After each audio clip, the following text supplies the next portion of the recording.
Hello, ladies and gentlemen, and welcome to your Sagittarius August 2022 reading and forecast. Hi, I'm Nigel Saint James, clairvoyant.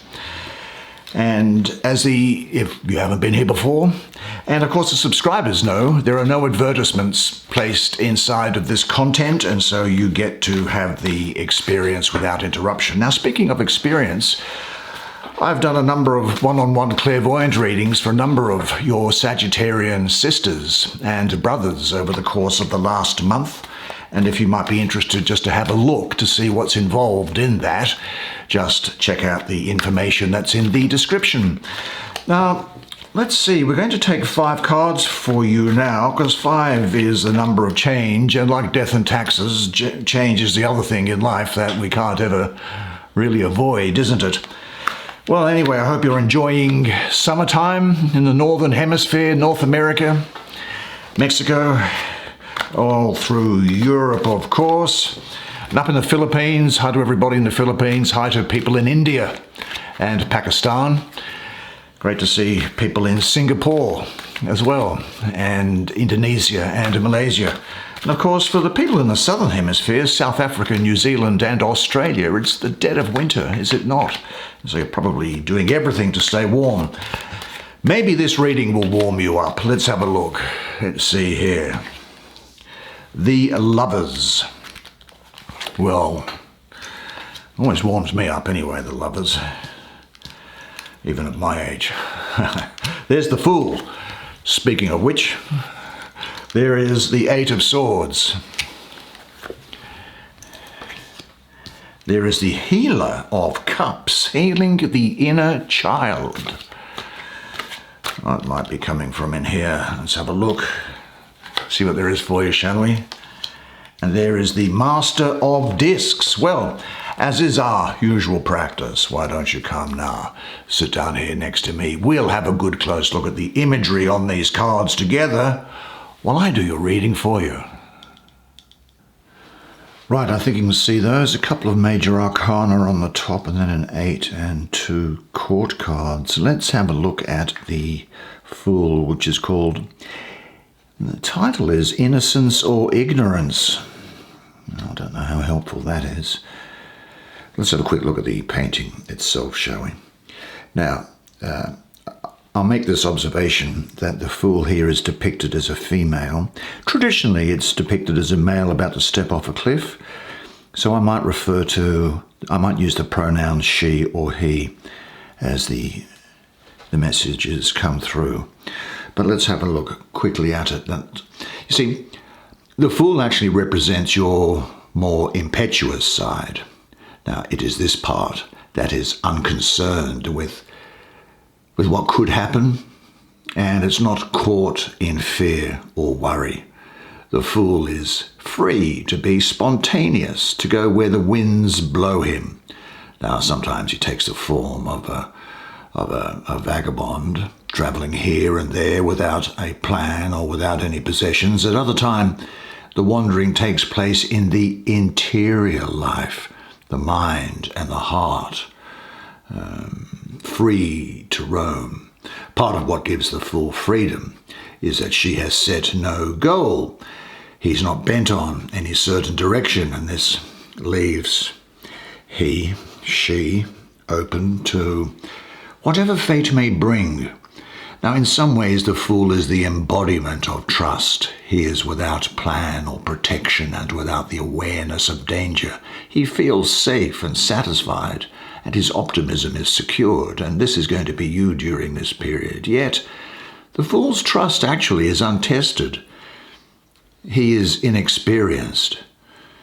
This card, I suppose, is closest to the child archetype. Like the child, the Fool can go happily forward because he hasn't yet had to deal with any of the harsh realities of the world. His outlook is still innocent, and there's a limited understanding. But the positive side is the Fool's unquestioned trust, his enthusiasm, and his spontaneity and optimism. The negative side is that this can sometimes be ungrounded. Now, I think that one of the Fool's greatest gifts is his simplicity of perception. Now in Zen Buddhism, it's called the beginner's mind. It is the ability to experience things freshly without filtering everything through a maze of beliefs. The fool knows he doesn't know and makes no pretense that he does. In many ways, this actually is an enlightened state, yet the fool would not recognize it as such. Now, as the first card in the deck, it's assigned the number 0. The fool is at the beginning of the journey of transformation which takes place throughout all the major arcana. And going through the journey and learning from all the complexities of life provides the deeper perspective and grounding of wisdom. Now, you could say that the successful completion of this journey is actually coming back to the beginner's mind once you have learned the ropes. Another of the Fool's gifts for you during this period is the vibrant, bouncy energy she shares with the child. She knows how to play and is filled with wonder. The Fool is forever off on a new adventure, and she is the spirit of adventure as well as the spirit of trust. Now in this picture here, I'm just noticing that her bauble thing includes a multifaceted star. Do you see it here? And that is representing unlimited future potential and hope. Because the Fool doesn't have an image to uphold, she's free to change and to speak her truth. Now, you don't need any practice in doing that, do you? Not like the child who said the emperor had no clothes. The Fool might say anything, sometimes to the horror of those invested in the social order. But it is often the Fool who can most effectively burst the old pattern, and this can provide the break from consensual reality, if you can call it reality, that is needed to open up to a new way of thinking about things. Or it could usher in a period of chaos. But I think that most importantly here is, I think this heralds an unexpected opportunity or adventure for you. You may be about to step off the cliff of the old order and fall into a new phase of your life. Or it may be a challenge to trust, to open the heart, and to come back to a more childlike relationship with Source, with the Absolute. Something as simple as affirming your openness to change or to a more trusting relationship with life can help prepare the ground. Yeah, great opportunities coming through. I don't think we've got any more time to be able to spend on the Fool. Opportunity, new things happening for you. Now this is the Lovers. Love in the highest octave. Oh, well, I would agree with that. Let's have a look. Here we go. The Lovers. Isn't that an interesting painting? Now, themes related to love can be found in several cards in the tarot, but as the primary love card in the major arcana, the Lovers represents the most developed expression of love. Here they say it is love in the highest octave, and I do agree with that, because it is the higher point of view or higher state of consciousness that comes when your heart has been transformed by love. Now in the painting, this higher state is represented by an angelic figure, which is really in the form of this bird here. What type of bird might that be? A falcon or an eagle or something like this, who looks down from above. And at the center of this being, as you can see there, is the sun. Now this could be thought of as Source or God consciousness. And these two small birds that you can see there, well, they're circling towards the sun, and they mirror how two beloveds can move closer to the Source through the energy generated in their love relationship.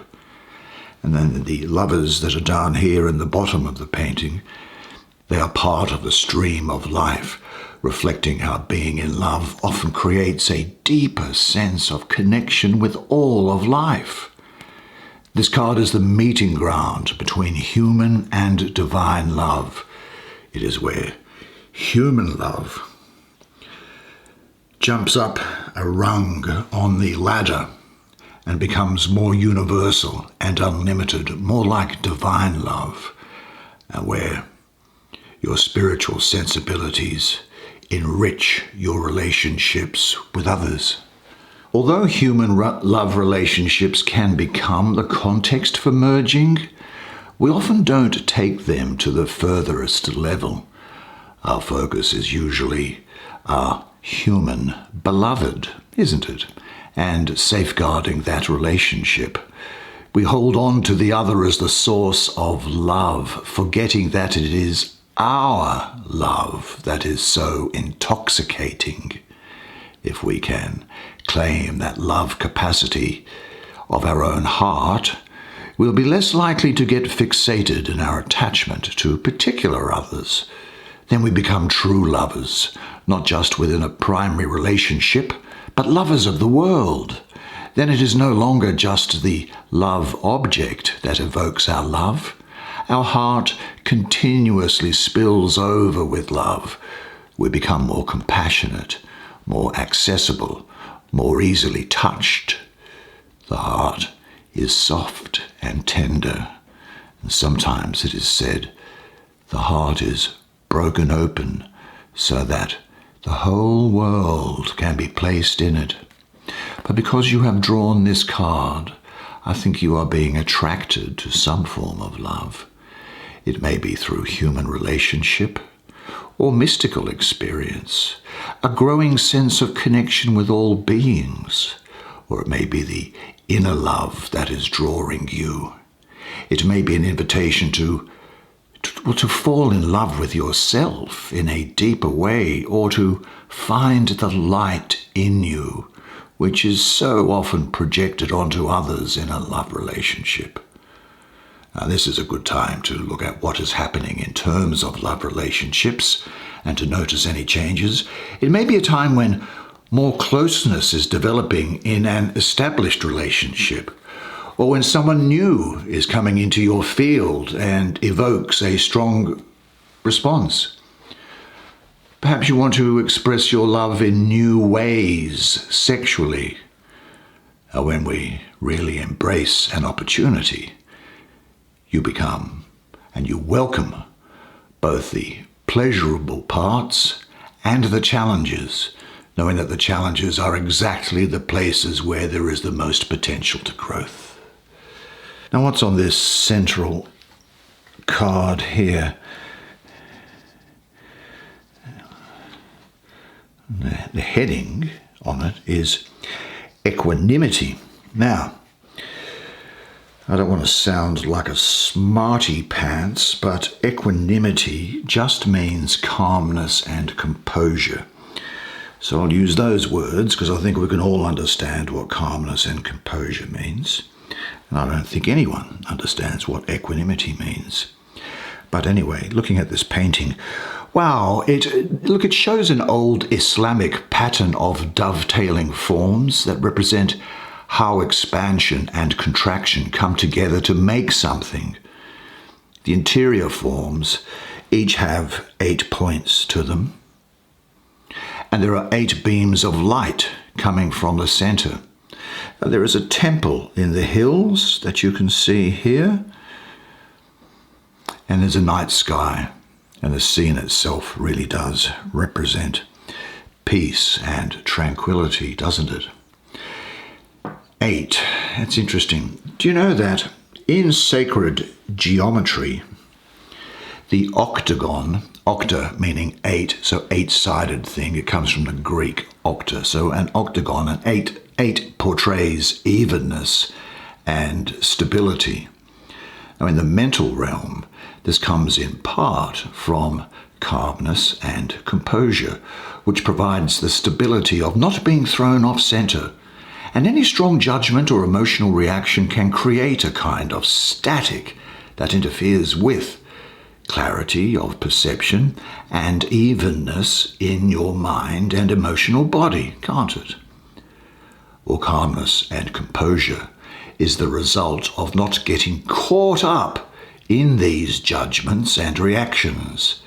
It is the evenness that comes when you neither reject nor cling to the various mental and emotional states that arise. Now, very often this speaks of contraction, fear, resentment, envy and doubt. They all involve some form of contraction, don't they? If you are sensitive enough, you might notice their effect in your body. Other times you may recognize contraction only after it has released, and you find yourself in a state that is more restful, free, and expansive. Now, I actually prefer to accept contraction as a part of life, and the development of calmness and composure helps you deal with uncomfortable states which are always going to be around. Calmness and composure is not an enforced evenness creating by flattening out your emotions, nor is it a blurring of perceptions. In calmness and composure, you are aware of your internal distress, but you don't react to it as much because you have an evenness inside of you. Now, practicing calmness and composure doesn't mean that you never get ruffled. Gee, you can get ruffled. You can get totally triggered by an event or a person, yet you can handle that turmoil with calmness and composure by feeling your response moment to moment and letting it go. You can put space around it and not get so caught up in the content. It is this breathing room that allows you to avoid reacting automatically and lets you decide what action is the most skillful in a situation. Let's have a look at this Master of Discs. Gracious abundance. Gee, I see a lot of Virgo around you and a lot of Leo at the moment. So let's see this. What does this have to say to us? Well, the first thing I'll say is that there are a variety of animals that appear in the foreground, aren't there? Do you see those animals leaping? What is that, a gazelle leaping and different things? The woman feels at home with these animal energies, as well as at home in the larger universe. Being master of the material plane doesn't mean that she has become a materialist. Quite the contrary. She uses her material base, and I take that from this thing of planet Earth, which is here in her belly, to ground her with the heavens. Now, just as her garments flow up into the larger spiral in the image, the gracious abundance of the Master is part of his or her offering to the world. The Master's abundance is not securely roped off, but is shared with others, whether through charitable giving or simply through sharing the beauty of home, family, or personal being. I think the Master represents success in the various aspects of the material life for you at the moment. He or she has gone through some other lessons, I think, integrating their lessons, haven't you? And now you're going to be experiencing a gracious abundance. Gone are the sense of poverty and frustration, replaced now by a sense of ease and gratitude. Now, though we often equate abundance with wealth, this is actually a misunderstanding, of course. There are many who are wealthy but are not free and not at ease.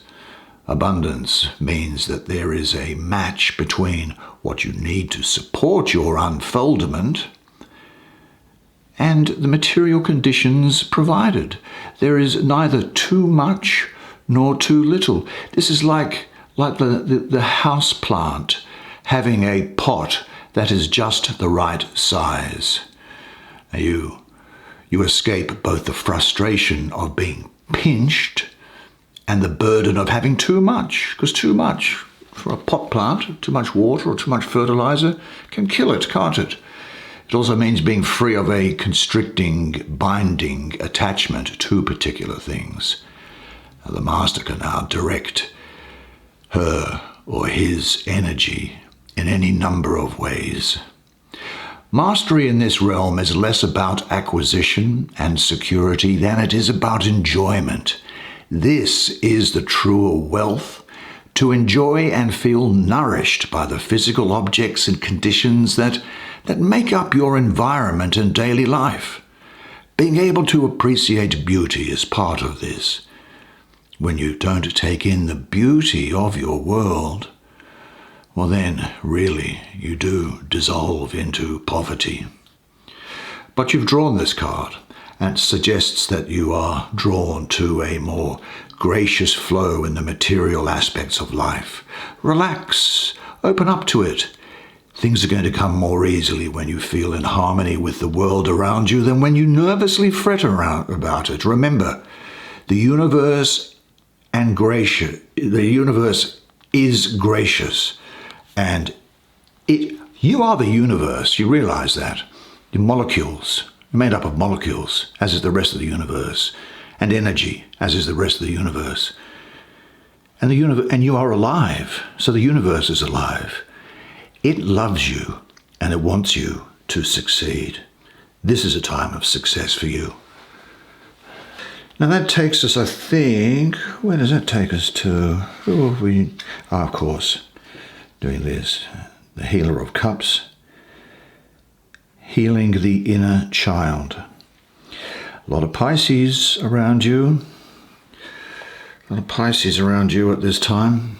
Probably some Aquarius as well, I think. So you had Virgo and Leo, and Aquarius and Pisces. Very interesting. Now in this painting, what can I get from it? Well, there is a woman sending healing energy through her hands to the heart of her inner child. A spirit guide assists. See, here's the woman doing the healing hand, and the spirit guide is assisting from behind, sending energy through the woman's heart, and a stream of light connects them all, reminding us that the child, adult, and spiritual self are all connected, all parts of us. Now, the Healer of Cups here, I think, for you, represents healing in the emotional realms, which generally centers around healing the past, is what I'm feeling, since much of what needs to be healed resides in the wounded inner child. I call it healing the inner child. The inner child includes a reservoir, a dam backed up of feelings that have not yet been worked through, as well as identifications with certain self-images, don't you think? And when you drain the swamp of repressed and congested feelings, what you are left with is an inner child who brings the gifts of wonder, joy, spontaneity, play, and increased creativity into your life. Much of the healing journey revolves around coming into relationship with the wounded child and reparenting her or him. Now, this will take an investment of time and energy. You must learn to listen to the feelings of this child and respond in caring ways. Since you tend to respond to the child in you in a similar way as maybe your caretakers once did, part of the healing may involve developing the qualities of a nurturing parent. The benefit of this work is not just clearing the reservoir of old feelings, but cultivating a true intimacy and tenderness. Because you have drawn this card, it seems to me some kind of emotional healing is either taking place or calling you. Your task is to find the right container for it, whether that is, well, it could be through psychotherapy, if you want to, or a support group, or a women's group, or a men's group. There's nothing like going out and playing squash or racquetball for men, or a combination of practices like journaling and expressive arts. And although spiritual work is a nice supplement, it doesn't replace the therapeutic work that is needed. Healing the inner child involves deepening your relationship with that child, and this requires devoting time to it. You can listen and respond to the child's requests for certain kinds of support and holding, and select activities that the child particularly enjoys. You can also cultivate this relationship through visualizations. A visualization like this, for example. Imagine that your inner child is sitting on your lap, experiencing some of the feelings that have been difficult in the past. You are the holding environment for these feelings. Now place your hand on your child's heart and send the child compassionate, healing energy. Take as much time as is needed, waiting until the child feels like he or she has received enough, because that child deserves all the love that you can give. What a beautiful set of cards for you. That's the way it is for you this month. Good job. Well, what a fascinating reading. I'm sure you will agree. I hope you enjoyed that as much as I enjoyed providing it to you. I really look forward to doing your reading each month, I really do. Truly I do. And, I send you some good energy, the subscribers, throughout the month, which you will feel from time to time. So don't worry, I'm always thinking of you. You are never alone. Now, until I see you again, remember one thing, and one thing is this, that you are a legend, and I look forward to seeing you again next month. And until then, it's bye for now.